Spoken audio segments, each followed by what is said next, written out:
ছোট্ট একটি আমল যদি আপনি নামাজের আগে করতে পারেন, তাহলে আল্লাহ তাআলার 7টি আসমান আপনার জন্য উন্মুক্ত করে দেওয়া হবে এবং এই 7টি আসমান থেকে আল্লাহ তাআলা বৃষ্টির ন্যায় আপনার জন্য রহমত বর্ষিত করবে। সুবহানাল্লাহ।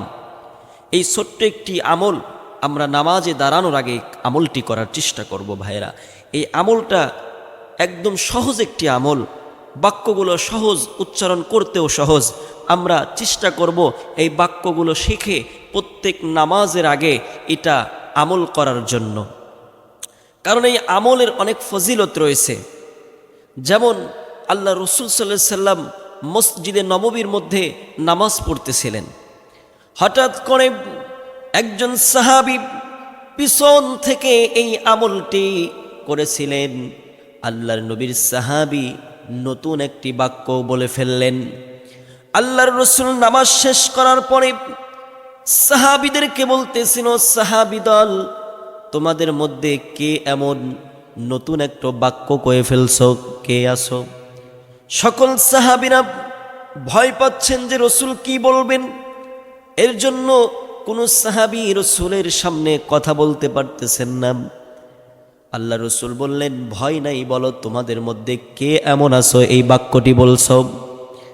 আল্লাহর নবী সাল্লাল্লাহু আলাইহি সাল্লাম এর কথা শোনার পরে একজন সাহাবী দাঁড়িয়ে গেলেন, ইয়া রাসূলুল্লাহ, আমি আল্লাহর প্রশংসা করতে বড় ভালো লাগে, আমার মনে চাই আল্লাহর বেশি বেশি প্রশংসা করি, এর জন্য ইয়া রাসূলুল্লাহ আমি এই বাক্যটি বলে ফেলছি। এই বাক্যটি ইয়া রাসূলুল্লাহ আমি বলে ফেলেছি, কারণ আল্লাহর প্রশংসা করতে আমার বড় ভালো লাগে।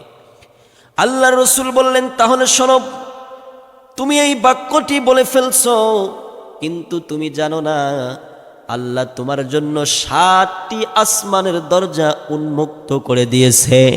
শুধু তাই নয়, তোমার জন্য এই 7টি আসমান থেকে বৃষ্টির মতো রহমত বর্ষিত হচ্ছে। এর জন্য প্রিয় ভাইয়েরা আমার, এই দোয়াটি আমরা শিখে নেব, আমল করার চেষ্টা করব। কেউ যদি না পারি, আমরা এই আলোচনাটি যার কাছে যাবে, আমরা এটা ইউটিউব থেকে, ফেসবুক থেকে এটা আমরা শিখে নেব। দোয়াটি হলো, আল্লাহু আকবার কাবীরা আলহামদুলিল্লাহি কাসীরা ওয়া সুবহানাল্লাহি বুকরাতাও ওয়া আসীলা।